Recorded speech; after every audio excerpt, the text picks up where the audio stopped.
Welcome back to another episode. I am Alexis, licensed clinical social worker and mental health therapist. I'm Kisha, licensed master social worker and mental health therapist as well. Aligning your passion with your purpose takes you on a journey where your mental health can take so many twists and turns. So, on today's episode, Kisha and I thought it would be a good idea for us to share our journey with y'all and how we became therapists. So, when we thought about this episode and developing it, a question that came to mind was just what came first, our purpose or our passion? And I know for myself, my passion came first. My passion in regards to who I wanted to receive healing and the women I was thinking about as I was starting this journey. So when I talk about the women that I was thinking about, of course, I'm referring to like the women in my family. Seeing how much they struggled as single Black mothers and how much they have endured within their journey made me think more about their trauma and depression and anxiety and all the things that I saw growing up. And that's why I think like passion came first for me. And then the purpose came. But Kisha, what about you? What started, the passion or the purpose? For me, I'm gonna say the passion because what started me was seeing my dad pass away, and then seeing like my mom trying to balance it all with having three girls. So to me, I wanted to just bridge that gap between families and the dynamics of it, and those that are dealing with their issues and struggling, or those that don't really know what to do in that moment of grief. So I would say passion for me as well. And when you started this process, were you aware of mental health and what healing was? I know for myself, because passion came first, and I was thinking about the things that were happening in front of me and not ahead of me because survival, poverty, things of that nature. A lot of the women around me, such as like my mom and my aunt and my grandmother, I can tell that they were taking life day by day and focusing on the things that were in front of them. So they didn't have time to think about the things that were ahead of them. So when I think back to my upbringing and just being around them and listening to them when they're gossiping or kicking or just talking about like what they're experiencing, it just seems as if they wanted a better way of life. And as a child, and a teenager, I wanted that for them as well too. But we didn't know what to label that journey as. We knew that we wanted something better, and I knew that I wanted something better for them as well too. And in my own journey, I didn't know that it was healing or it was mental health that we wanted to address. But what about you? Were you aware of mental health at that time? No, I mean mine is the same. Like, of course, at that time, like mental health, what is that? Healing, what is that? Self care, what is that? Didn't know any of that was. So it was just like, hey, I can sense as a kid something's off, something's wrong. We should be closer, or whatever it is. And so to me, it was just like that urge to say, okay, I want to do something about this, and that is what I want to go, in life as. And I would say even like going into college, when you want to major in psychology to get started, it's just, I want to learn what people are thinking and what's in their minds. So you don't really know more, about it until you're like deeper into that specialty or that topic. True. That's what I feel like. So in the beginning, definitely didn't know what any of that was. It was just the passion's there. What can I do? How can I get on that journey? I would say the same thing for me as well too. Like originally, like of course the passion started first for me, and wanting to have a better way of life and wanting the women around me to have a better way of life. But going into college, that was not necessarily my sole focus. Of course, I was still in a state of survival and saying like, okay, how can I make money? Like what will get me in? What degree can get me in and out the quickest? Like that's where my mentality was. But honestly, it had to been like God, my ancestors, everyone saying like, "Girl, no, nursing ain't for you. Don't do it. Nursing is not for you. Like you faint at the drop of blood. Like nursing definitely wasn't for you. Definitely not for me." But I had a guidance counselor that literally guided me to like the field of therapy. And at first I did not even know like what this was or what it looked like. So getting into that field and learning like, oh, so this is what depression looks like, or these are the things that can lead to depression or anxiety. And oh, now we talking about trauma. Like all of that started to resonate with me, and I was able to take that information back to like my own time and process it, and also process it with the women in my family, and because those things just weren't available in our community for whatever reason. So where did your journey start? I'm gonna say I guess being in college, and I remember this when you talked to me, something just came to me. So I remember being in college, and the professor was giving statistics on single parent homes and how a lot of the kids from single parent homes, you have teenage pregnancy, you drop out of high school, you've been in jail, you're on drugs, and I'm just over That here. sounds like the ACE. You know, that adversity childhood. I forget what the E Yeah, I know what you're stands talking for, but it sounds like the ACE. Y'all, the ACE Yes. is very interesting. And I'm just like, what? None of that to me. So I'm like, hello, outlier over here, and of course he just kind of shushed me up, like, well, most people, this is their path, and I'm like, okay, well, that's not my path, So it gave me more passion to wanting to prove someone wrong and dig deeper into the journey of psychology. Wanting to counsel people, counsel families, bring them together. So I think that was like my moment, like, okay, I think I could take this serious now. Yeah. But I like that you said that, because I've noticed when we developed this episode, there were a lot of things that I was kind of replaying in my mind and reflecting on. And one thing that definitely stuck out, what stuck out was like the limited beliefs. The limited beliefs that can come up because of what you've experienced or what people said to you, or just what studies have shown about Black women or women who come from a certain area. And a lot of that is limited beliefs. Like, yes, it is research, and I'm using research very loosely because that's a whole nother episode. But right, who are y'all? What study group are you using? What study group are you using? How is this being generalized about a certain population? All of that. But that's a whole nother episode. But I just noticed that sometimes research, and depending on where your childhood upbringing is, a lot of limited beliefs get placed on you. So when you think about yourself in the context of being in that classroom or being in that work environment, I feel like that limited beliefs and imposter syndrome, like they come hand in hand with one another. Yes. So when we talk about the journey and being in the journey, can you describe where you currently are within your journey? Okay, let me say this. Let me start. So my journey, I wasn't even supposed to be in social work. So I did undergrad in psychology, and then when I got to grad school, I actually went to try to do like LPC counseling. I went to UTSA for one semester, and I'm like, this isn't it. I do not like this whatsoever. And so someone else came to me and was like, well, you should try social work, because social work, you have a broader area of things you can do. You can go into the school, you can go into the hospital, you can do private practice.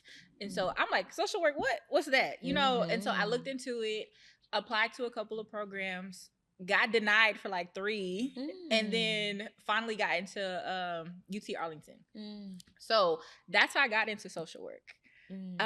So then I, went to the hospital route, did counseling for a little bit for like low income families.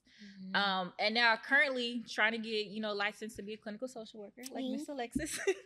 So now we're just trying to dig deeper into branding and putting out the books and showing people how they can love on themselves, how they can do the work. It doesn't always have to be inside a therapy office. You can still do work at home on your own pace. So that's, I guess, where I am in my journey. That makes sense. Currently. Yeah. My biggest thing, and when I started or being in my journey, is that I didn't want people to place limitations on me or how far I could go based off of my family background or based off of the community I came from or based off the field that I'm in. And I started my journey in like the School of Social Work.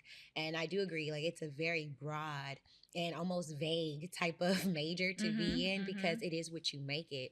And in that major, and I don't know about other majors, but I know about in social work and specifically, people usually just fall into what is the status quo, right? Of like, okay, well, being a case manager or working at a hospital or working somewhere in law in some way or form, but just doing something very community based. Or they think CPS taking away your kids. Yes, and it's not that at all.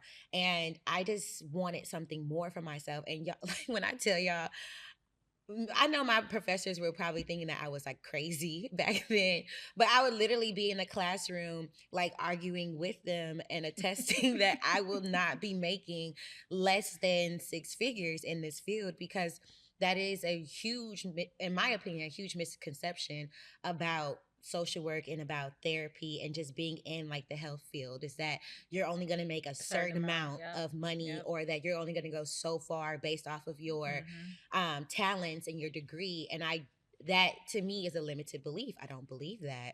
And I would literally be in the classroom saying, well, I'm gonna be the person that's claim gonna it. You claimed it. You claimed it. I claimed it because the limitations and how that affects you in your journey, it can of course take a toll on your mental health. And it can lead to depression or having anxiety and imposter syndrome. So debunking those limited beliefs and really processing and undoing what others may have projected onto you or what you may have adopted into your own internal dialogue, it definitely does wonders. So where I am in my journey right now is just being carefree, doing the things that I always wanted to do. I want to say I'm kind of like in my experimental phase right now, where I'm experimenting with a lot of different things.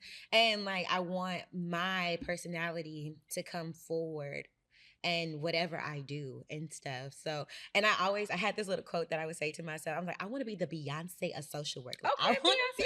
I want What's the Beyonce fit? You know, Do y'all see the cowboy hat? you know what I'm saying? Like, I always would say that to myself because I appreciate her work ethic and how she just undo a lot of limitations and she breaks ground in terms of what the status quo is. So I love that. She does. What's the Netflix documentary she had behind the scenes of the homecoming? Homecoming. And you got to see everything that she wanted, how she wasn't taking no for answers. She wanted to make it work. You know, she changed a lot of people's lives with that. So it goes to show when you step out on faith and you do what you're supposed to do, there's no telling how many other people you can influence and affect. And it was a really good documentary. It was. But in your journey, Kisha, did you ever feel anxious or depressed? Anxious, yes. Just because like that imposter syndrome, like you're like, okay, I want to do this, but you know, you start getting in your head like, is this gonna work? Am I gonna pass this test? Do I really think I can do this? What if I fail? What if no clients come to me? What if no books sell? You know, you can really start getting into your head. And so like even present day, you have to overcome that imposter syndrome like every day, every chance that you have. So it was really anxious. And then even trying to get licensed, like to pass that test, I failed the first time by 3 points. And I remember coming home crying. I threw away all my study material. I cried the whole day. And I'm like, I'm so mad. I'm going to write a letter to the social work board and tell them all the study material I used was nothing like was on that test. Girl, okay? Yes. And then it took me like 6 months to pick a book back up and study again. Yeah. So the process is definitely anxious. Even to become licensed, like Alexis, like to do the 3,000 hours. 3,000 hours. And then take another test. Yeah. Like just the thought of it gives me anxiety already. And I'm like, just stop procrastinating. Just do it. Get it over with. So the whole process can be anxiety ridden, but you have to tell yourself to overcome the anxiety because what's the larger picture? What's the bigger goal that I'm trying to accomplish? It's like you're constantly trying to prove that you can do this. Constantly trying to prove that like you're worth this, like you have value. And Kisha, as you were going through your journey, did you feel like you were trying to prove others wrong? Did that ever come up? Definitely, because that professor and what he said like replays in my mind all the time. Really? Because what did that professor say? Let's replay it again, okay? Because how dare you say just because I have one parent that all of a sudden all these odds are stacked against me, and all of a sudden I'm not going to be successful, and I'm going to fail, and I'm going to be in jail, and I'm going to have the teenage pregnancy. Like I don't like the way, like we said, how they do the research. You know, everybody doesn't turn out that way. And just because you have one parent doesn't mean you have to necessarily be lacking. Right. And my mom, you know, she did good raising this. My mama did not play. You know, listen, you make anything less than a B, Monique got you. Okay. So she didn't play. So I'm just like, I want to prove those people wrong, or even the kids who are coming up below me who think that they don't have a way out because they are missing one parent. I want to show them that it's possible, and let me show you how it's done. Let me show you that it's relatable. Like if you see another Black person doing it or another female doing it, you can see, okay, you know what, I can do this. It is possible. So to me, that's who I want to prove wrong. Yeah. But you also mentioned feeling disappointed and like the test results and noticing that like, okay, you studied so hard, like you really put in the time, you made sacrifices, and when it came to taking that test, what you were expecting wasn't matching your reality. At all. Right. Right. And that brings up, like we said, grief, because like what I'm expecting isn't matching my reality. Right. So Right. now I'm going through the cycle where I'm depressed, I'm frustrated, I'm angry, and you want to do something about that because you're like, I worked so hard, I deserve this. Yes. And that brings up a lot of depression because I failed my first time too. on my LMSW exam, like I failed my first time, and I did exactly what you did. I did not pick up that material. I didn't throw it away though. I didn't throw it away. Ripped it up. I did not throw it away, but I did cry. There were a lot of tears. There was disappointment. There was some internalization that was happening. And I had to go on a hiatus. Like I had to like really detach myself from when you're so invested and you want something so bad and it doesn't go the way that you intended it to go, and you start to notice that you feel depressed or you're starting to internalize the process negatively. I always encourage people to go on a hiatus. Right, because it makes you question yourself. Like I even question myself, like, is this social worker field really for me? Oh, yeah. Like, should I continue? Should I explore other avenues? Because once you fail that test, you can't apply for those jobs that you want to because you have to be licensed. Girl. So now you're either stuck at the job you don't like, or now your goals are postponed for X amount of months because you didn't pass. So it can really be detrimental. But yeah, you gotta keep going. And it's real interesting that you say that because the day I graduated, I had got a call from a job with an offer, and I could start as soon as I turned in my scores. And I was like, okay, yeah, I'm about to go take my test. I studied. And at the time, it all like made sense. Like it was like one thing after another, like things were happening. So I was like, okay, this is alignment. Like I'm finally going to be able to do what I am passionate about. Like I got the job, I got the degree, I did everything the right way. I just had to pass that test. And y'all, when I didn't pass that test, it was the hugest disappointment because everything had to stop. And I was so confused because I'm like, what do you mean? What do you mean this is not? Yeah, because you're like, I got the app, I got the flashcards, I got the book, I got somebody's study material from before. What do you mean I didn't pass? Yeah. Yes, especially if you got high grades in college. Yes. I'm like, I got nothing below a 3.5 GPA. What do you mean? I don't know what was on the material. I don't understand. It's hard. So you internalize that. And I think I'm not going to lie, before I took the hiatus, the depression came. It came like hard. And I remember just like journaling and just really, and I am a huge journaler, y'all. Like I love journaling. And I just remember my journal entries sounding like really sad from beginning to end. And usually my journal entries, it'll start off sad, but then it'll always end like in a very hopeful way. And there was just like no hope there. So that's when I knew it within myself that, okay, girl, we got to take a step back. This is not healthy. So depression does come up throughout the journey. It does. And sometimes it's okay to take a step back. But what tips would you give people that's navigating through like having to go through another route instead of going the route that they had mapped out and planned out? Like what tips would you have to be okay with change. And when you resist the change, I feel like that's when things become even harder for you. So, or let go of the control, I guess. Yes. You have to let go of the control and know that things will work out for you as they should. As long as you're putting in the work, of course. But you have to be okay with this didn't work out the way that I planned. Let me go back to the table. Let me refigure out what I need. So, like, reassess the situation so you can come up with a better plan that works for you. And then I would say always, of course, remember your goal. What is the overall goal that you're trying to reach for? And just because you experience that resistance doesn't mean that goal is not for you. You just have to come up with a better plan for it. So pivoting. Yes. Pivoting Yes. is definitely key when you're going down the process Mm-hmm. or going down the path of Mm-hmm. trying to align your passion with your purpose. Mm-hmm. Knowing how to pivot, knowing how to adjust the change, Yep. knowing that, okay, even though you got to know there, maybe that could be redirecting you into a different path. Basically shifting your perspective. That to me is a growing pain. It is. Okay, growing pains. Let me tell you. Okay, so I failed my test, right? Mm-hmm. And then later that year, I got fired from a job that I had been at for like 6 years. So long story short, had to move to a whole nother city, moving with my parents. I ended up passing the test, and then I got a job in medical social work, and that's how I got started. And let me tell you, that salary was double what I was getting beforehand. I know that's right. So that goes to show that resistance happened, but I had to, maneuver, pivot, follow the resistance, and then, ended up working out better than I had planned.